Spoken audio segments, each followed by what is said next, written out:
In today's episode, we're going to talk about momentum chasers, and I'm going to share with you the techniques that I use to figure out what I should trade on a day when there's a ton of stuff moving all at the same time, and a lot of it looks really good. Now, it doesn't matter if you're trading Forex pairs, you're trading cryptocurrency futures, or you're trading stock like I am. There will be days where maybe as a result of some type of news catalyst in the sector, within a particular instrument, or just in the global markets, there's a lot of volatility and a lot of opportunity. And you know, today's a day where I saw some traders do really, really well, and I saw other traders struggle. They struggled to jump from instrument to instrument as attention was shifting. But that's exactly what was happening in the market. We would see one stock that made a huge move, and then it would fade. And then the next one comes up, and then the next one, and the next one. So chasing momentum is something that's been around literally for generations. It's been around for centuries. The concept of chasing momentum is the idea of seeking out profit by jumping on a current trend.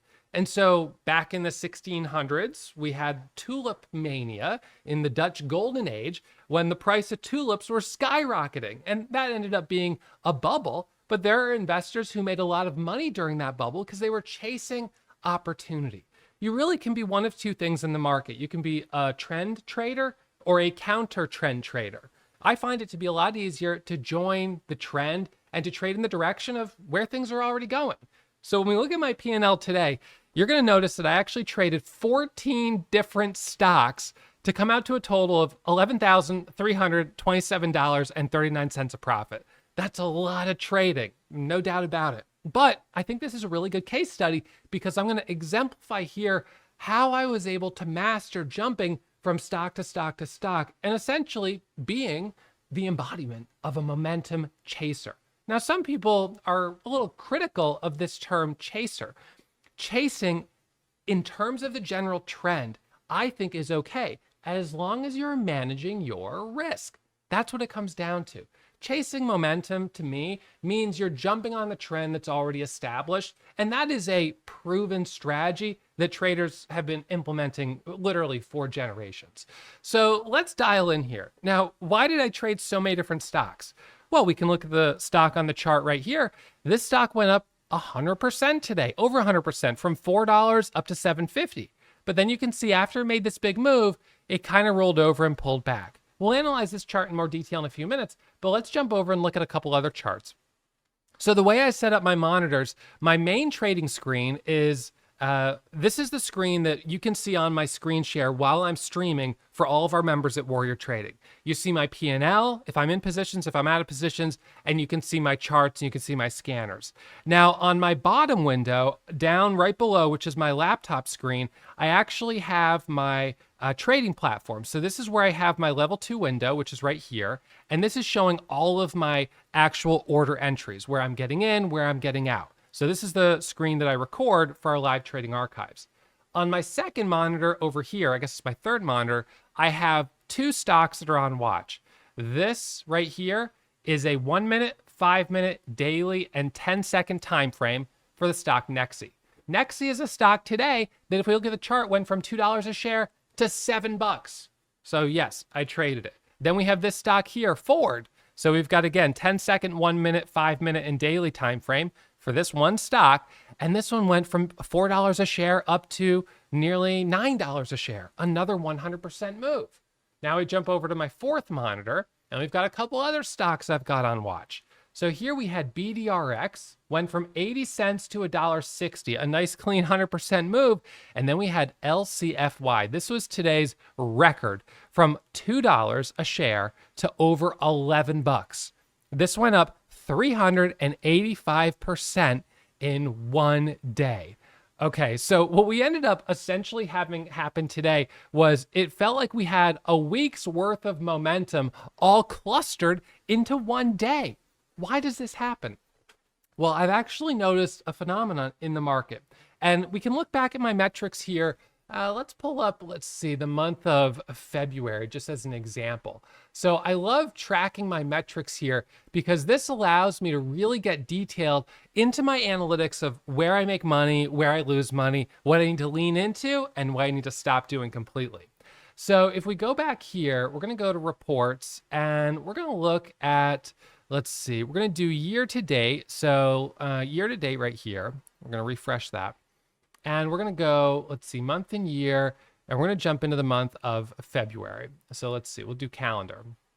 All right, so February right here, this was a month where momentum really picked up. You can see I actually only have one red day for the whole month of February. Started, pretty nicely that first week, $1,500 of profit. The second week was solid. And then look at this third week right here of February. $9,000 on the 12th, $18,000 on the 13th, $20,000 on Wednesday, the 14th. Today, that day, I missed because I can't remember what was going on, but I missed that day of trading completely. I was out. Then $12,000 on Friday, the 16th. And then this was President's Day. And then this was Tuesday, the 20th. So it was like $60,000, $70,000 in like 6 days. So we had this little cluster of momentum. And what I've noticed for me with my trading is that I'll have these green days, and then all of a sudden the big green days get stacked together, and then it slows down. And you know what usually happens here is if I'm not careful, I'll have a big red day. And then this is basically when the hot streak ends and a cold streak begins. And now during the cold streak, these green days usually are recouping this loss right here until the next hot streak begins. But it's true that hot streaks are usually clustered together. So what we ended up having happen really so far this week has been momentum all of a sudden has been really hot. And in fact, I think this all kind of began back in May. It was really in May and in June with the resurgence of GameStop. GameStop was back in play with Roaring Kitty coming back and posting on social media. That continued into June. And then here in July, I mean, this was $33,000 on the week before today's $11,000. So this is a $44,000 green week right here, right? It's probably my second biggest green week of the year, and it's in 4 days. So literally here in 4 days, I will have made more than I might have made in the entire month of January, for instance. All of a sudden, momentum is hot, the market's hot, and we're seeing opportunity after opportunity after opportunity. So what I noticed happening was back on Wednesday, so about a week and a half ago, a week and a day ago, we had one stock that made a really impressive move, and that ignited this current round of momentum. That was the beginning. So let's go back and look at that day. That was Wednesday right here, the 3rd. And so the stock in question was KOSS, KOSS. This is a stock that has been a meme, social media, Reddit favorite. And remarkably, we had this move here. I'll zoom out and show you the 5-minute chart where this thing over the course of 2 days, basically goes from about $4 a share all the way up to $20. This was incredible. And then the next day it pulled back, but it came back up again. It gave another move. I think that got the fire started. Now, once that begins, what happens? There is a shift. So we're going to talk for a second about the shift between cold markets and hot markets. And then I'm going to share with you the technique that I use to capitalize when the market's hot and we have all these stocks moving at the same time. So the shift occurs typically with an event. It's a catalyst. It's one stock usually that makes a really big move. And what that suddenly does is it catches a lot of traders by surprise. A lot of traders like myself who are long bias traders, meaning we profit when stocks go up, may have been sitting on the sidelines and, a little bit of a slump right here, not taking necessarily a lot of risk, just kind of, chipping away, holding it together, nothing crazy. And short sellers, traders who profit when the market declines, have had the inverse experience where their P&L could be perhaps almost exactly inverse, where they're having big green days when we're having slow days, and then we're having big green days, they're having slower days. So you sort of have this inverse. Now, you might think, gosh, wouldn't the perfect trader just be able to do a little bit of both? And just like as this looks a little chaotic, it's a lot easier said than done to flip long, short, long, short. A lot of traders who end up doing that end up kind of getting analysis paralysis and losing money, making mistakes. So sometimes it's better, as I said in yesterday's class, to be a master of one setup, one strategy before you try to spin off 5, 6 others. So what ends up happening is you have this stock that ignites a round of momentum. Short sellers are caught by surprise and can end up experiencing some really big losses. And that ignites a short squeeze where when they're negative on the position, they now have to buy back shares at a higher price, and that pushes a stock even higher. And that's where all of a sudden one day we see a stock that goes from 30% to 50%, and traders maybe are like, well, that's good, but let's see what it does. Next thing you know, it spikes up to 100%. Now it's up 150%, 200%, and now shorts are feeling the pain. And longs are starting to see something breaking that standard deviation, starting to get a little excitement. So now we jump in, but a little cautiously because we've been burnt a few times in this last cold streak. So we jump in cautiously, but it's really the short sellers that ignite that move. Now, what happens after that is there's a shift in sentiment in the market. Traders to the long side are starting to feel a little bit of FOMO, fear of missing out. Those who missed that big move, like costs. So traders who miss this big move on costs start to feel a little bit of FOMO, right? They're like, oh man, I didn't expect that. I didn't see that coming. At the same exact time, shorts are beginning to feel like, ooh, I just had my first big red day. I better slow down and be a little more careful. We're starting to see things shift. And what then usually happens is the next stock that has a similar setup, that maybe has a similar price or has a similar type of catalyst, gets a lot of attention. And then you have the beginning of this round of momentum. So when we look at my calendar here, we had Wednesday where we had this really impressive move. Sorry, let me put my calendar up. So we had this really impressive move on Wednesday, and then we had the market close for the 4th of July. So it just happened to be around a holiday. Friday was actually a little slow. It was kind of surprising, but also a day after a holiday, not too surprising. And then Monday morning, we get ZAP, Z-A-P-P. So ZAP, this isn't a stock that is really super related to costs in any way, but you can see this thing, it began the move on, let's see. So it's actually started moving on the same day as costs, but it continued moving higher. So the 5th, it was a little slow. And then back that Monday, it starts to pick up and it makes this huge move pre-market from 5 to 7. It pulls back and then it pushes higher and higher and higher. It ends up going all the way up to $19. Now, it didn't do it in one day like cost did, but it just kept sustaining this momentum.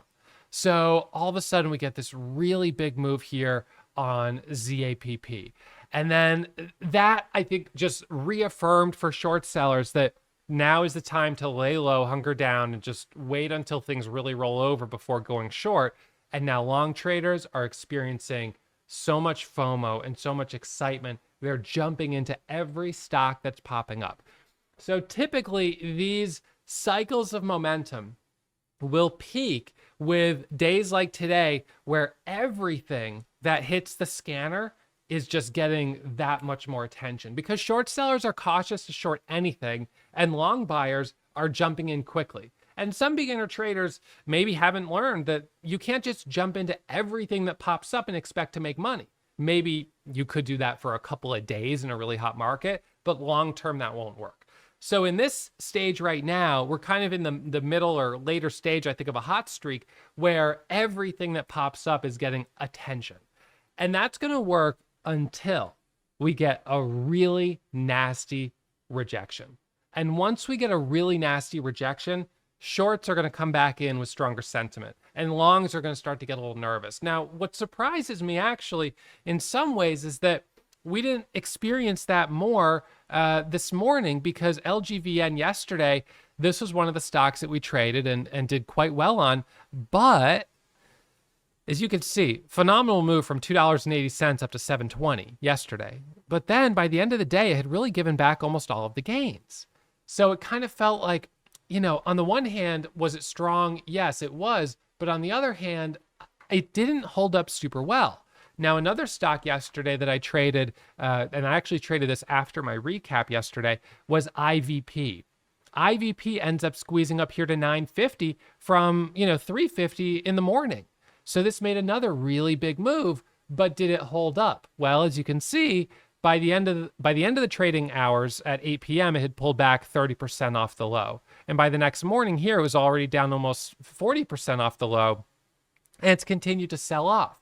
So after seeing those moves, I was a little cautious this morning in wondering, whether or not yesterday was perhaps sort of the end of the road.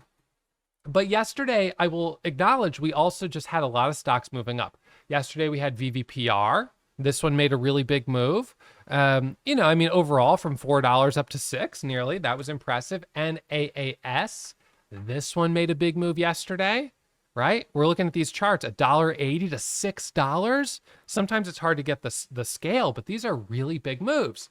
We had GXAI. This one, I don't know if this one held up super well. No, this is more of one that kind of popped up and reversed, but still, it popped from $3 to almost $6. It's like 100% pop before it reversed. Then we already looked at LGVN. We had ATNF. This is another one. So we had a lot of stocks yesterday that made big moves or in the last few days and then pulled back. So I was kind of concerned this morning about whether or not we were going to see continuation.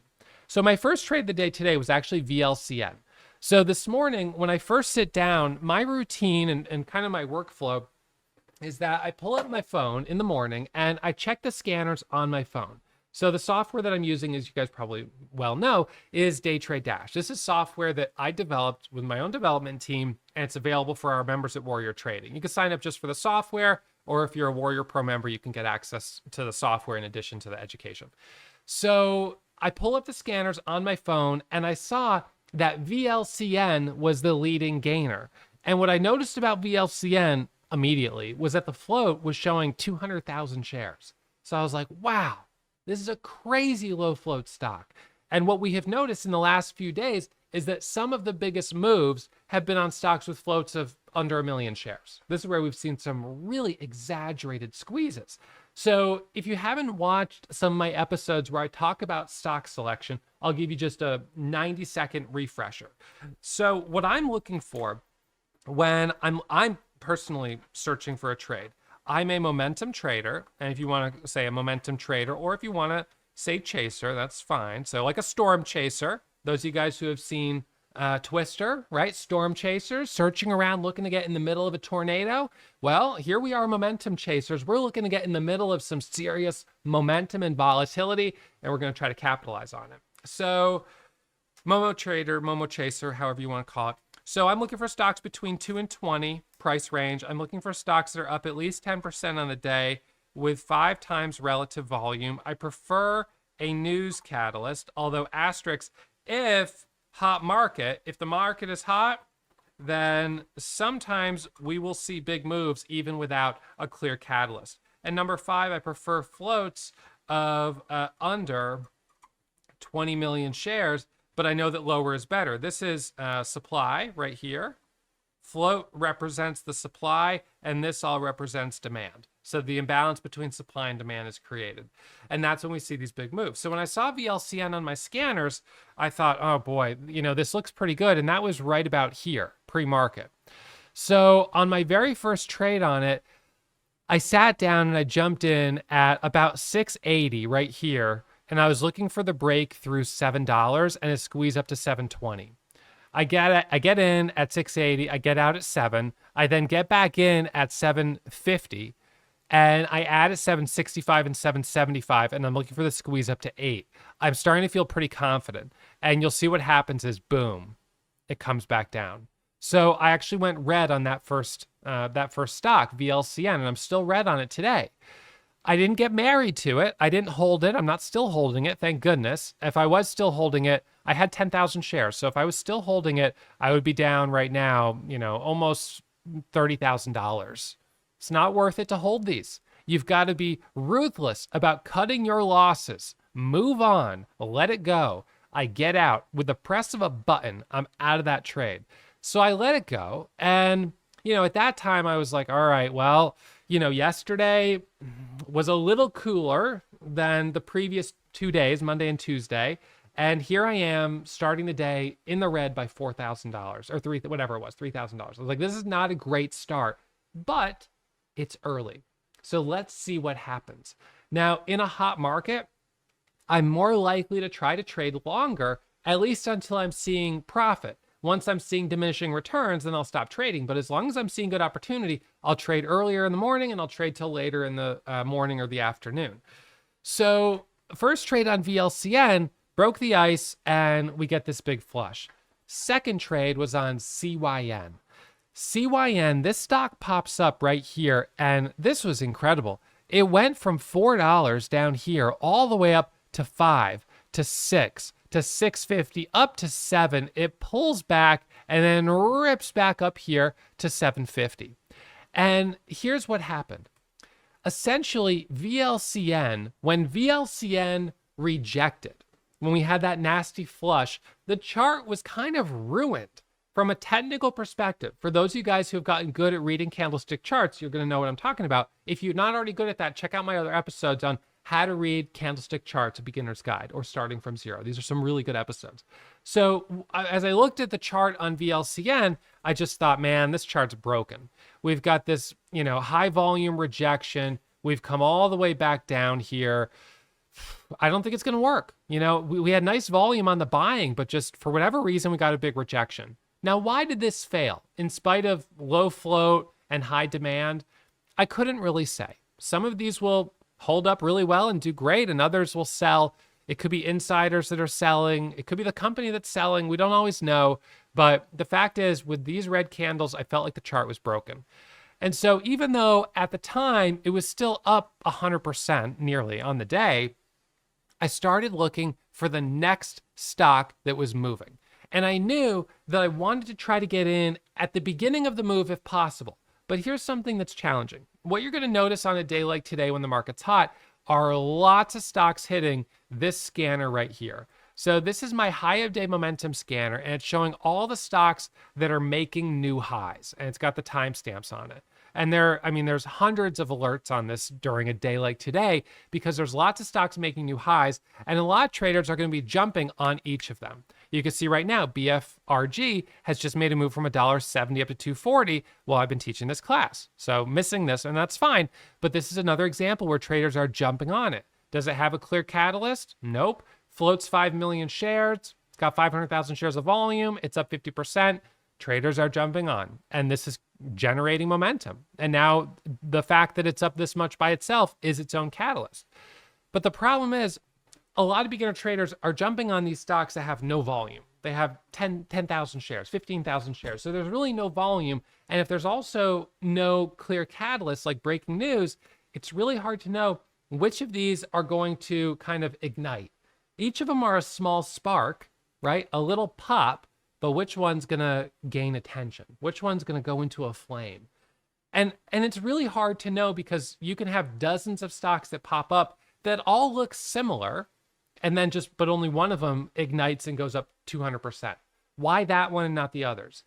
If anyone knew with certainty, they would end up being an incredibly successful trader, of course. And so the best we can do, in my opinion, is wait for one to start to really gain some momentum. And so what I mean by that is not just pop up a teeny bit, but actually pop up and try to pull back and sustain that first pullback. So in this case, I would say on BFRG, the place where this gets interesting is right around here. First, it pops up and pulls back, but on very light volume, as you can see.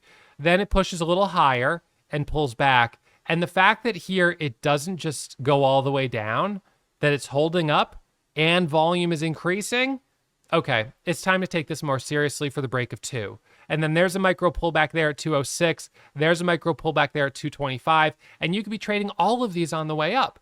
Now, the reason I love trading micro pullbacks is because it's a strategy that allows me to capitalize on volatility when it's in the middle of a move. Traders who don't trade micro pullbacks, but are just waiting for the first 5-minute pattern to form, a lot of times they're going to miss this entire move because you're not going to have a 5-minute pattern. You'll have a stock that goes up 100% in 5 minutes or 10, 15 minutes, and then comes all the way back down. Now, there's an opportunity in that volatility to capture some profit. But you have to be willing to reduce your time frame down to 1-minute charts and even 10-second time frames to take those micro pullbacks. I will put a link to my micro pullback strategy PDF. It's a free download that you can print out, put it on your computer, or print it, put it on your desk, and you can follow in your own trading. As always, if you're going to start following my strategy, I encourage you to practice in a simulator before you put real money on the line, because you're testing something new that's unfamiliar. Right? So manage your risk and take it slow. But that'll be pinned to the top of the comments and linked in the description. So micro pullbacks for me, as soon as it starts to pull away, has been the best way for me to trade these. If I jump in everything that's popping on the scan, like PLSE, this one just pops up, where do you buy this? Right? I mean, there's no liquidity, there's no volume, unless it had breaking news that just came out, or it's moving really, really fast. It's probably going to be too dangerous to trade it. So I got to let it move up and then wait for that first micro pullback to jump on. And so with CYN, that's exactly what I did. CYN, we'll pull this up here, and we'll zoom in even on the 10-second chart on this one because it was such a fast-moving stock. We have 10-second charts as part of the Day Trade Dash platform, by the way, so you guys can use these in your trading. Okay, so right here, we start to pull away. Look at that pullback right there, 520. That's so clean. Just a really nice little dip. Now, it's not the biggest pullback, but it's not bad either. So let's see. So CYN, we get this move here, pullback at 520, moves up again, another micro pullback there, moves up again, a little bit of a bigger dip, but then reclaims $6 right here, gets back above that whole dollar, and rips back through the high of 640, squeezes up to 680, up to 7, little dip, and then up to 720. That right there. I mean, that's a clean, beginning of the move. And then it pulls back right here, gets back below volume weighted average price, and then as soon as it's back above it, first pullback, back in play, moving higher. Another pullback, back in play, moving higher. So essentially, the best way to trade these for me is to wait for these little dips and to buy these pullbacks for the next leg higher. So I can draw ascending support lines if that's helpful, and you're welcome to do that if that's helpful for you. Watch when the price gets near these support lines and look for then that move back up. Especially you want to focus on volume. Seeing increasing volume, that tells you that more traders are focusing on this stock. People are getting excited about it, and that's what we like to see. So CYN, I'm aggressively trading it here in this section of the move, and I would call that the front side of the move.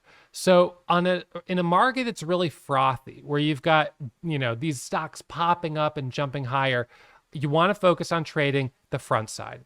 And you're going to have these exaggerated moves where the front side can be really big like this, but the back side can be big as well, where you get that big flush.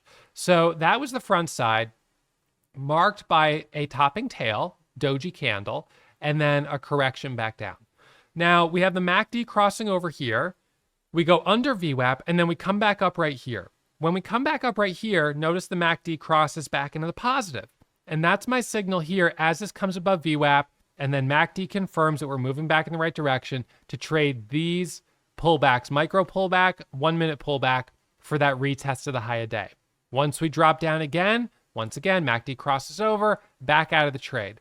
Now, in this area, I started to lose interest because I felt like if it was really strong, it shouldn't have pulled back quite this much. It should have kind of hung out like up in this area for a move through 8.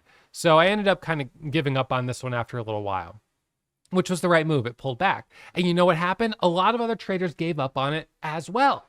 Traders were really excited on CYN, and then once it started to fade, they're like, I can't get in here. I'm done with it. And what you'll notice is that traders can be very fickle.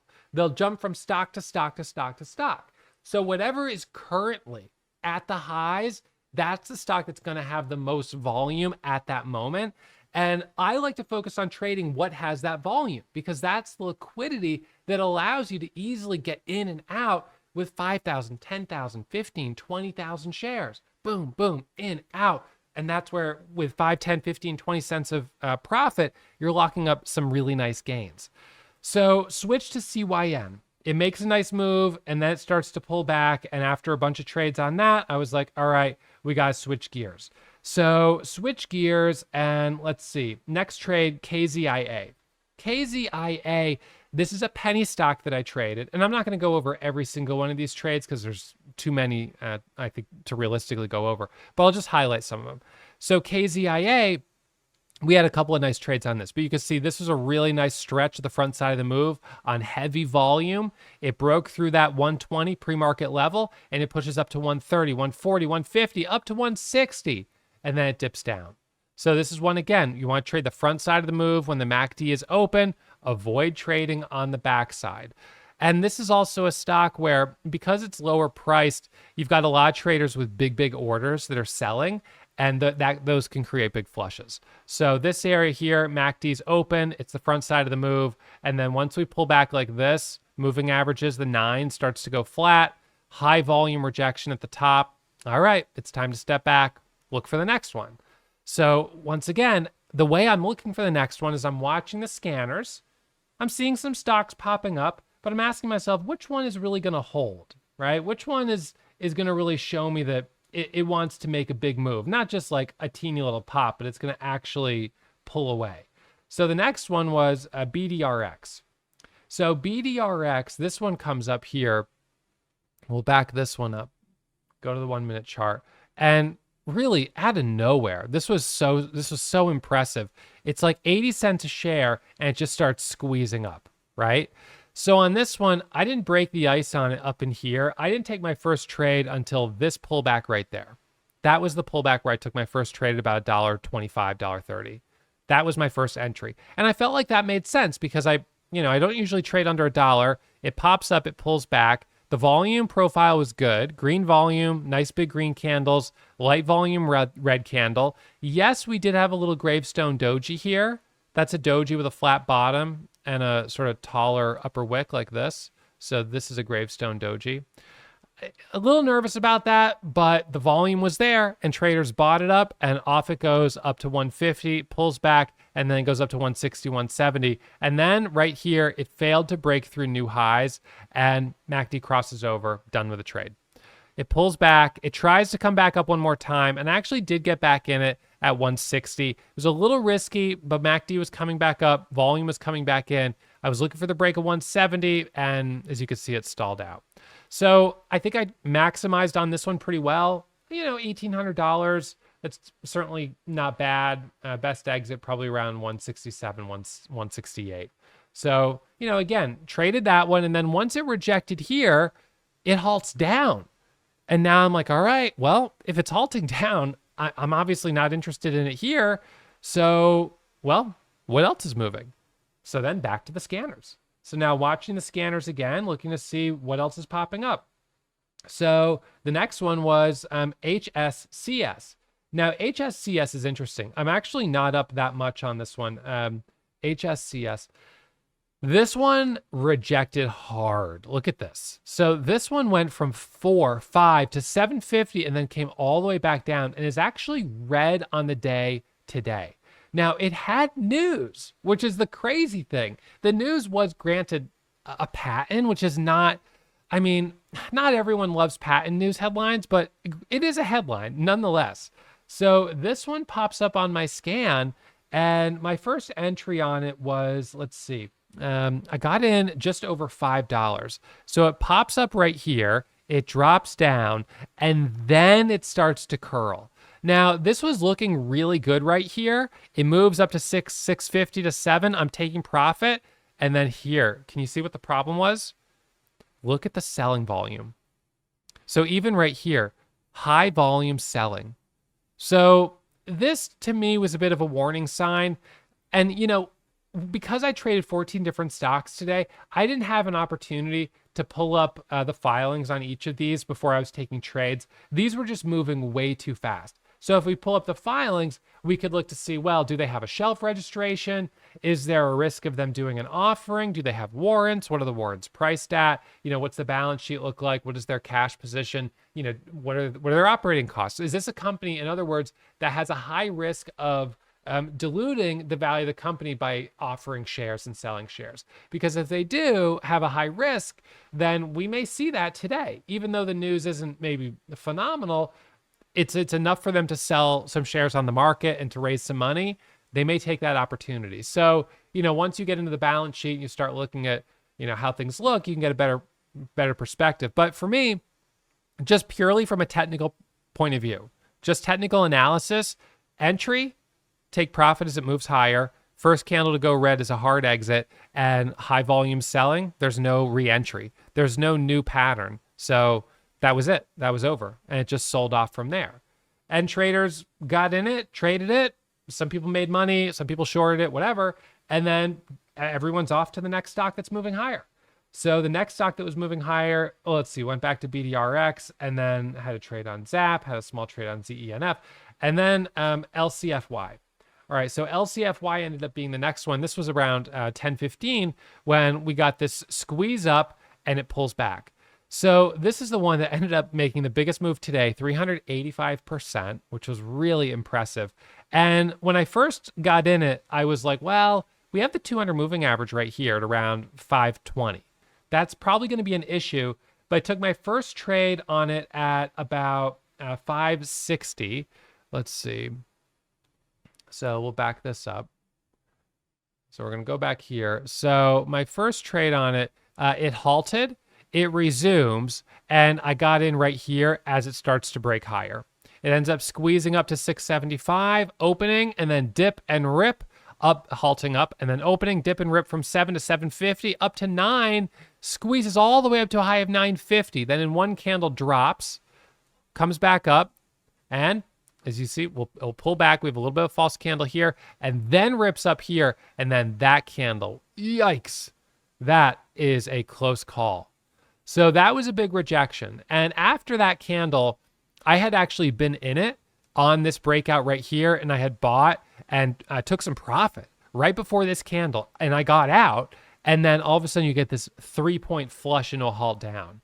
On the resumption, I did a dip trade, but it didn't bounce, and I was just like, wow, that was a close call. Maybe I should call it a day, right? Maybe I should be done. I don't want to overstay my welcome. When it's hot, you want to try to lean in and double down and be aggressive, but on the other hand, once you have a close call, you got to be careful.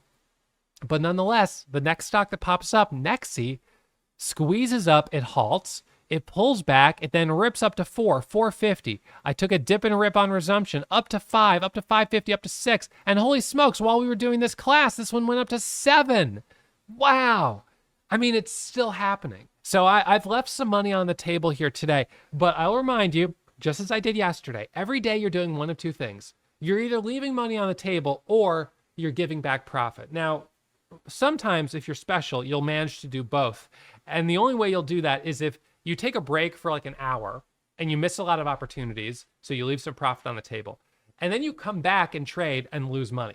Then you've lost twice. So you really want to be careful about that. So for me, when I do these recaps and I do these episodes later in the day and I see these stocks moving, I have to be really careful that I don't try to overcompensate for the fact that I missed the move, right? I'm doing this class for you guys. I missed this move. And look, I think I did well enough today. I'm up $11,000. It's a green day. As it turns out, I probably could have gotten to 12 or 13 if I kept trading, but hindsight is always 20/20 because it'll never sort of account for the fact that what if this had one of those massive drops here, like what we saw on whichever it was, LCFY, which is currently up still 198%. So this one's up 198%. It's obviously doing really well, but Nexi, not bad. It's up 165%. So, this is what we like to see. Okay, so let's see. So let's jump back, get reoriented here. So Nexi, right, so traded that. So my entry on this was, so we went over this. It was back in this area. We had this first pop, this pullback, halts up, opens, dip and a rip, got long there, got the squeeze up to 560, up to 7, up to 6, 620 high, and then a rejection, drops back down. Now, an issue with Nexi was that the 200 moving average was right here at about 575. So it's a little unusual that we would break the 200 down and then be able to get back above it, which, ends up, we even were below volume weighted average price. So what sent this all the way back up to 5 to 6 and up to 7? Well, There's some serious momentum in the market right now. And I wouldn't say you shouldn't consider trading something like this. I mean, this is moving. It was obvious at the time. One of the scanners that I like to use, let's see, let me pull it up. So the top volume in the last 5 minutes. So top volume in the last 5 minutes is going to show you the stocks right now that have the most volume. And this is in the entire market. So Nexi and LCFY and Ford and BFRG, these all are peaking in the entire stock market. So you want to follow the volume around the market. If you're a storm chaser, right, you're using your meteorology skills to figure out where you might have a storm. If you're a Momo chaser, you're using your scanners to try to figure out what's moving. Now, some momentum traders are going to use Reddit and social media, and that can be helpful through word of mouth to find out what's moving. But I think scanners are great because you're getting real-time data from the market, and it's telling you right now instantaneously what's happening. So anyway, so Nexi, that would have been the easiest way to find it. One thing that can be a little tricky is that like this stock here, HOVR, that's moving up, or this one here that has the green arrow moving up, these are moving up the scan. So you might not notice them when they're lower down on the scanner. And that's where this works nicely in conjunction with your high-a-day scanner. So you've got the high-a-day scanner showing you something making new highs, but then you also have the top volume scanner showing you just in the last 5 minutes what's got the most volume, right? And the top gainer scanner is showing you the biggest percentage gainers in the market. And so, very clearly telling us where there's attention, where people are focusing. So we got this move on Nexi. Then following Nexi, let's see, the next one was Ford. All right, so then all of a sudden Ford pops up. Now, here's the thing about Ford. When this one first hit my scanner, look at this move. This is pretty much a rejection, higher volume selling, right? Definitely higher volume selling on Ford. Also pierced the 200 moving average and pulled back. This is the type of day where you could have 30 stocks like Ford go up 100%. And it's crazy. And a lot of traders who trade momentum will jump from stock to stock to stock to stock. And a lot of short sellers on a day like today may be building a cushion shorting these because, in fact, we're seeing a lot of them are pulling back. What I would actually prefer to see is one that's just going absolutely insane versus 20 that pop up and then do a full reversal all the way back down. Because what happens when you have moves like this is short sellers are going to start shorting earlier and earlier and earlier, knowing that this is going to happen. You need more moves like NEXI where they don't drop. I mean, and this dropped enough that shorts probably could have covered for profit. But you need ones that just keep sustaining. Remember, that's what started this whole cycle of momentum. We go back to the beginning, it was Zap, right? It was costs. These stocks that over the course of several days just did not let up. So like, yes, there were momentary pullbacks, but it just generally kept going higher. So shorts just were not getting a break on it. Costs, same thing. Shorts, not getting a break. And this really went parabolic, going from 10 to 20 in like 10 minutes. So momentum traders crushed it and short sellers got taken by surprise and lost. I'm sure there are millions of dollars in cumulative losses by shorts.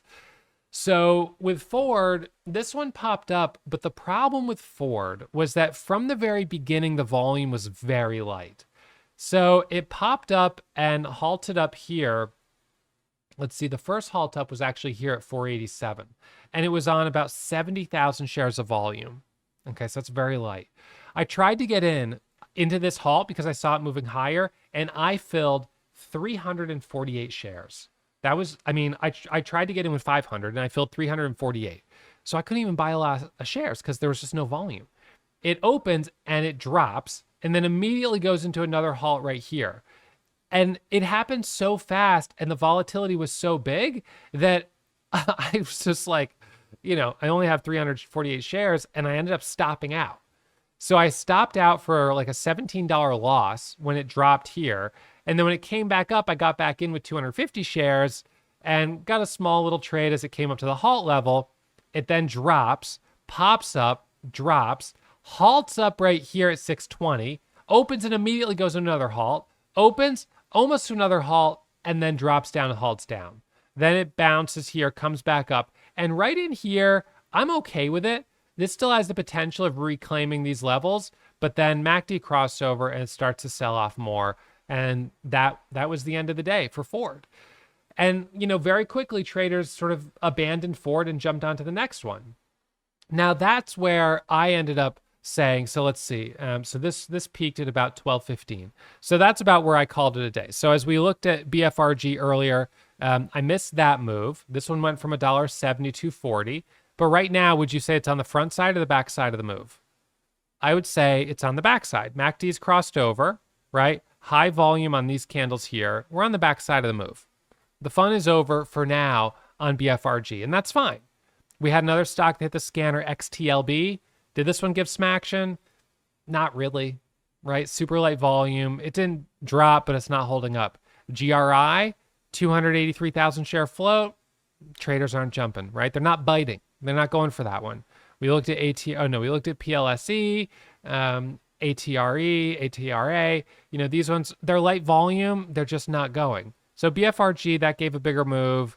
HAO, it tried, but traders didn't go for it. They didn't bite. So this is the thing. Like, I just never know, what traders are going to bite on. I don't think we do. So we just sort of go with what's moving right now. And here, Nexi makes that second leg higher. That's great to see. So it got back over VWAP, and maybe just the fact that it had made such a big move earlier, traders were quick to jump on it. This probably is a company that's not prepared to sell shares today. They whether or not they have a shelf registration, again, we can go into the filings and check now that we've got a moment of pause. They actually do have a valid shelf registration. It appears, although I couldn't say for sure because that's 22. It's only 2 years ago. Let's see. So then, prospectus. So, again, you could spend time going through all of this and looking to see, okay, so here was an offering in February. That's what I was looking for. So there's an offering of 300,000 shares, price of 12.05. Wow. So they raised some money on that one. So what was the price of this back then? Oh yeah, right. Yeah, so this was one that made a big move back here. This was incredible, from $6 to $28. So that's probably part of it. It's a stock that's a history of making these big moves. I actually forgot about that. But again, that 200 moving average, it's kind of, I don't know. Usually these stocks, when they make a crazy move like that, they're kind of, these are always kind of like little aftershocks. They're never as big usually as the first to move.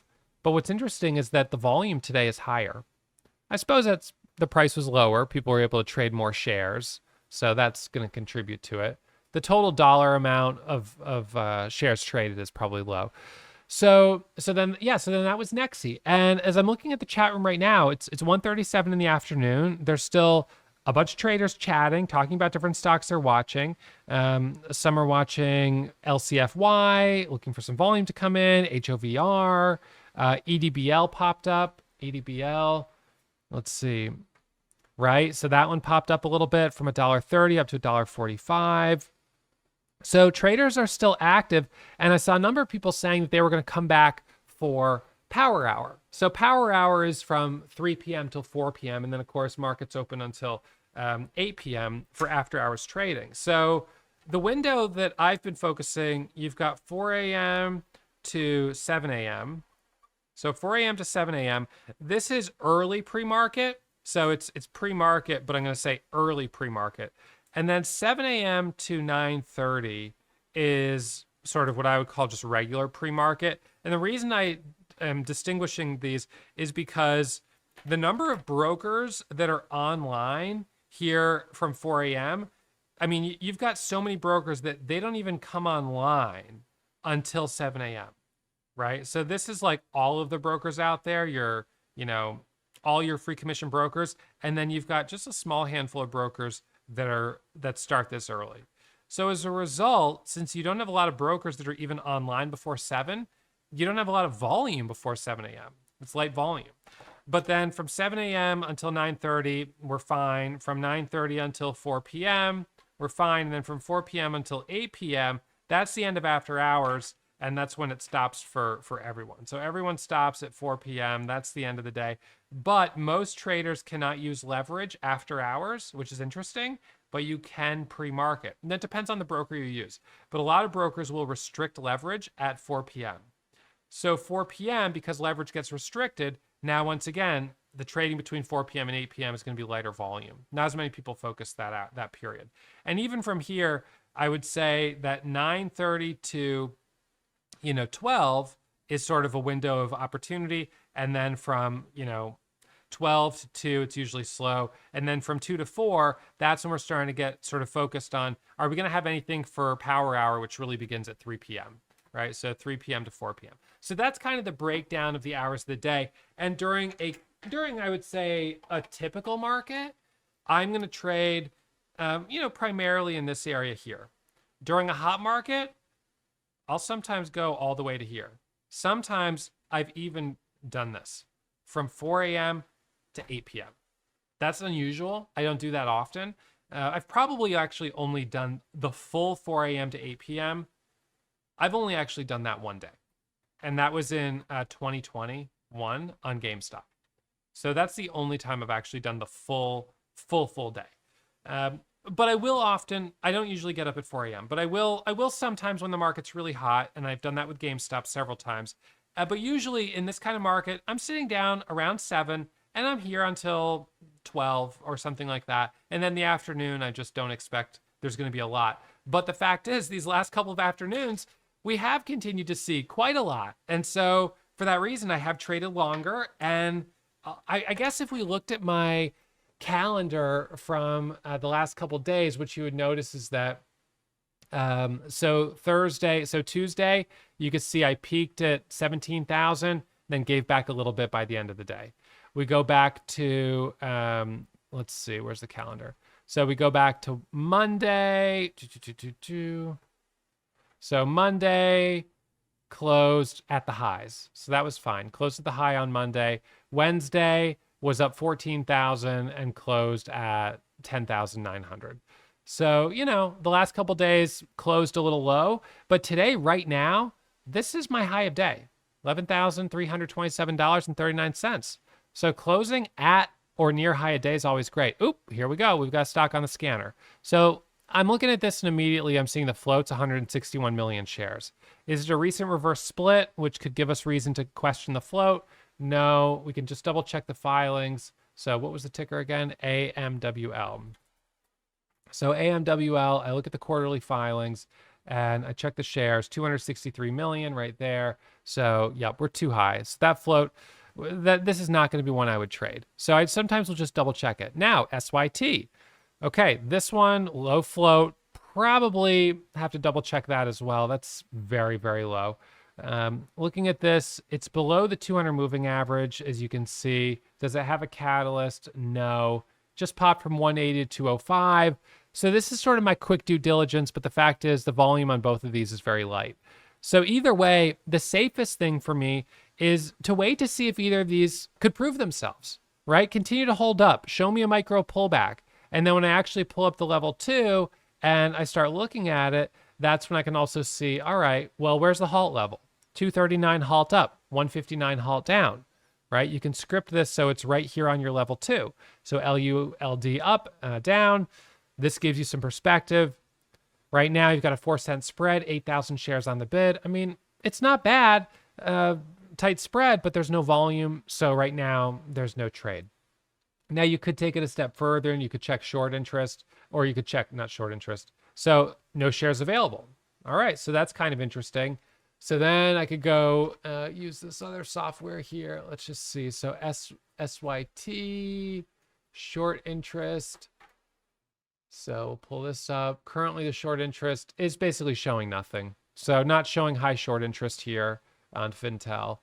There's some other services you can use to check short interest that's a little bit more real time, but it doesn't look like this is one that has a high level of short interest.